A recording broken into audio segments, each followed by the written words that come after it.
Good morning, guys. It is May 25th. I've missed a few, and I'll go back and make them up, but I've not been a place where I could do them. The scripture passage is Genesis 13:9. If you're not familiar with the story, Abram, who has been called by God to leave his people, go to a land that God will show him. God promises to make a great nation of him. And at this point, he is traveling and he is a shepherd, and his nephew, who he has brought with him and kind of taken care of, is Lot. His nephew Lot is also a shepherd, and they're herdsmen. When I say a shepherd, I'm sorry, I mean they have really big flocks of sheep, and they have shepherds taking care of them. So they're very affluent. They've got a lot of livestock, and so what happens is with the limited resources, their herdsmen start fighting, and Abram, to make the peace, says, um, let's not fight. Let's let's divide. You go one way, I'll go the other way. And he says this, and this is a really it's a really interesting take on seniority and rights and um, submission. This passage, because Lot is obviously in the place where he should submit to Abram's authority, and he should defer. Lot should have deferred to Abram in this situation, but he doesn't. So Abram says, if thou will take the left, let me read it out of mine. He says, let's not have any quarreling. Um, let's part company. If you go to the left, I'll go to the right. And if you go to the right, I'll go to the left. And so Abram defers to Lot, which is out of character, out of proper kind of protocol. Lot should have deferred. And Chambers takes this and talks to us about a life of faith, because Abram is the original model.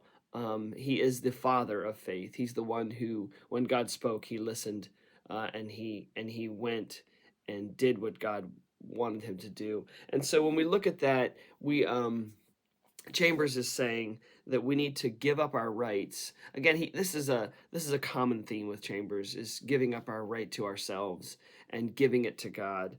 But it's really interesting. I actually just want to go down to the um, sometimes it says God sometimes allows you, in the middle of the first paragraph here, God sometimes allows you to get into a place of testing where your own welfare would be the right and proper thing to consider if you were not living a life of faith. But if you are, you will joyfully waive your right and leave God to choose for you. And what's interesting in Abram, who becomes Abraham, by the way, um, in Abram's situation, is that he allows God to choose for him. In letting Lot choose, he pretty much just says, I want to make sure I don't make any big decisions from my own will that would preclude God from having his way. And so he says, I'll defer to Lot and let that happen. And that way I don't have to worry that I am interfering with God's plan. But I really like where Chambers takes it in the second paragraph, and he says, the great enemy of the life of faith in God is not sin, but the good which is not good enough. The good is always the enemy of the best. The good is always the enemy of the best. I've heard this in other places too. It's not just Chambers that says this. It would seem the wisest thing in the world for Abraham to choose. Would seem the wisest thing in the world for Abraham to choose. It was his right, and the people around would consider him a fool for not choosing. Many of us do not go on spiritually because we prefer to choose what is right instead of relying on God to choose for us. And I think that's the point of today's Chambers, is that we need to make sure that we're always allowing God to choose for us. We see it in the life of Abram and Sarah, in the fact that when God doesn't, in their timing, fulfill his promise to give them a son, to make him a father of great nations, in their timing, God doesn't do it, and they think, oh, the window has closed, when God's window is never closed. They decide to take it upon themselves, Sarah in particular, and say, "Hey, let's have a son through Hagar, my maidservant." And that's Ishmael. That becomes Ishmael, and Ishmael becomes a thorn in the side of Israel.